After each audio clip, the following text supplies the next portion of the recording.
চালু করেছিলেন তার নাম হচ্ছে বাদশাহ, তৎকালীন বাদশাহ কুকুবুরি, যার মৃত্যু হয়েছিল 630 হিজরিতে।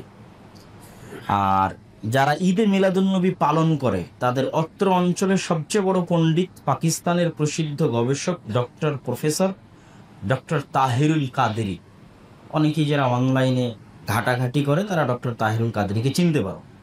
ঈদে মিলাদুন্নবী যারা পালন করে তাদের মধ্যে সবচেয়ে বড় পণ্ডিত। তিনিও তার মিলাদুন্নবী গ্রন্থের মধ্যে এই কথা স্বীকার করেছেন যে 600 হিজরির আগে ঈদে মিলাদুন্নবী কেউ উদযাপন করেনি, এবং শ্রেষ্ঠতম 300 হিজরি পর্যন্ত সাহাবীদের প্রজন্ম, তাবিদের প্রজন্ম, তাবিদের প্রজন্ম এবং খোলাফায়ে রাশিদিনের প্রজন্ম কেউ ঈদে মিলাদুন্নবী উদযাপন করেনি। এই মর্মে কোনো একটা জাল, কোনো একটা জয়ীফ, কোনো একটা সহি, কোনো রকমেরই বর্ণনা কেউ দিতে পারে না। তো তাহলে তারা কি আল্লাহর নবীর সুন্নাতের অনুসরণ করতেন না? তাহলে তারা কি গোস্তাখে রাসূল ছিলেন, আল্লাহর নবীর অপমানকারী ছিলেন?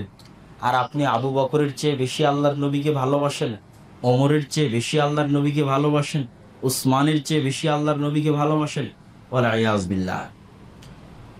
আচ্ছা, রাসূলুল্লাহ সাল্লাল্লাহু আলাইহি ওয়াসাল্লামের পক্ষ থেকে একটা হাদিস, যেই হাদিসটা স্পষ্ট করে আরো যে রাসূল সাল্লাল্লাহু আলাইহি ওয়াসাল্লামের জন্ম সোমবারে, রাসূল সাল্লাল্লাহু আলাইহি ওয়াসাল্লামের মৃত্যু সোমবারে, রাসূল সাল্লাল্লাহু আলাইহি ওয়াসাল্লামকে নবুয়ত দেওয়া হয়েছে সোমবারে।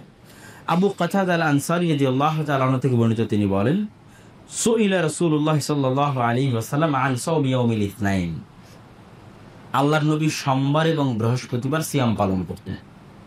তো বৃহস্পতিবার সিয়াম পালন করতেন সাপ্তাহিক আমল পেশ করার দিন, আর সোমবারের দিন সিয়াম পালন করার কথা বলতে গিয়ে তিনি বলেন, সোমবারের দিন আমার জন্ম, সোমবারের দিন আমার উপর ওহী দেওয়া হয়েছে, এবং সোমবারের দিনই আমাকে নবী তথা নবুয়ত প্রদান করা হয়েছে। আর ঐতিহাসিকভাবে প্রমাণিত যে আল্লাহর নবী সোমবারের দিনেই মারা গেছে।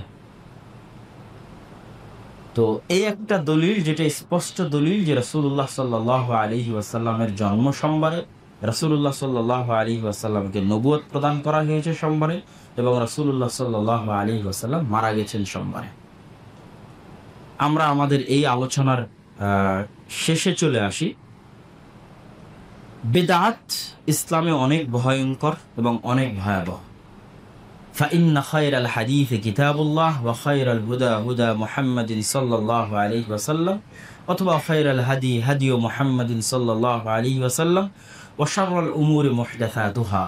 নিকৃষ্ট জিনিস হচ্ছে এই দিনে নতুন আবিষ্কৃত জিনিস।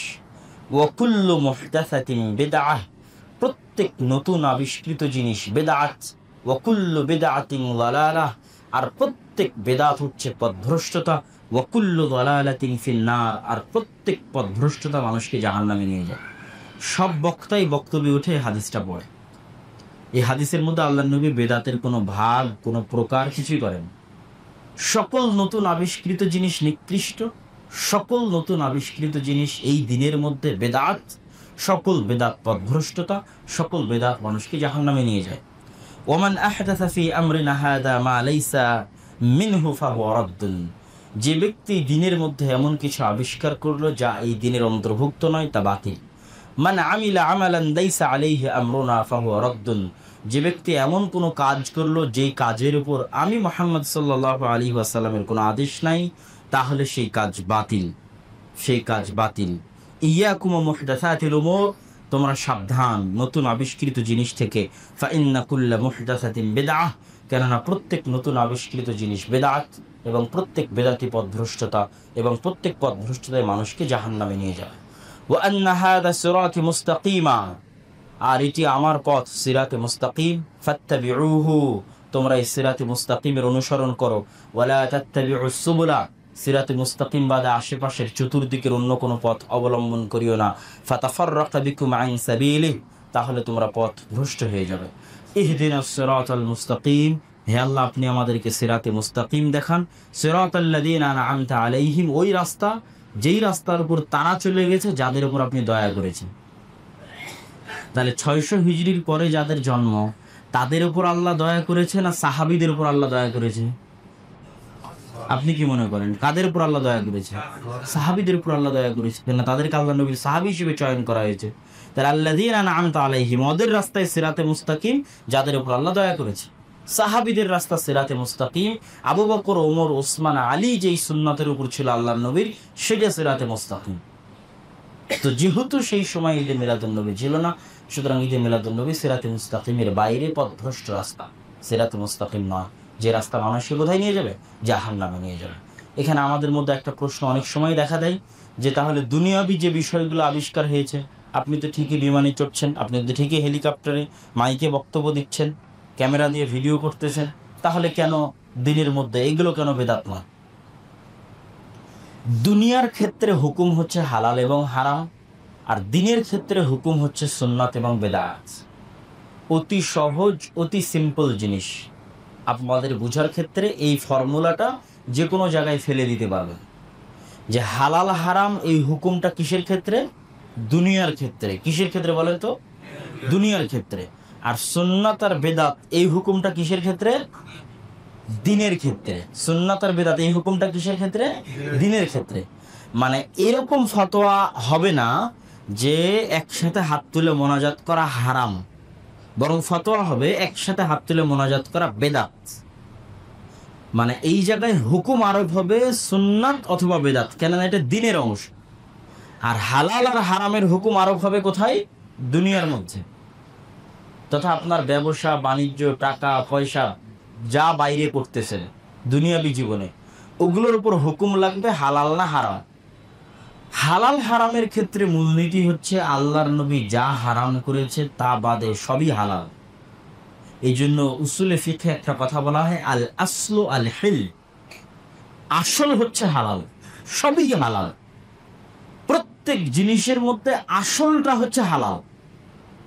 হারাম অতটুকুই যতটুকু আল্লাহ হারাম করেছে, হারাম অতটুকুই যতটুকু আল্লাহর নবী হারাম করেছে। কিন্তু আসল কি? আসল হচ্ছে হালাল, সবই হালাল। আপনার চোখের সামনে আশেপাশে যা দেখছেন সবই হালাল, শুধু অতটুকুই হারাম যতটুকু আল্লাহ এবং আল্লাহ নবী হারাম করেছে। তাহলে আল্লাহ নবীর যুগে বিরিয়ানি ছিল না, আল্লাহ নবীর যুগে বার্গার ছিল না, পিৎজা ছিল না, আল্লাহ নবীর যুগে আপনারা বাঙালিরা যা খান ইলিশ মাছ আল্লাহ নবীর ওখানে ছিল না, আরো অনেক কিছু ছিল না, যেগুলো আপনারা নতুন নতুন দিন দিন আবিষ্কার করতেছেন।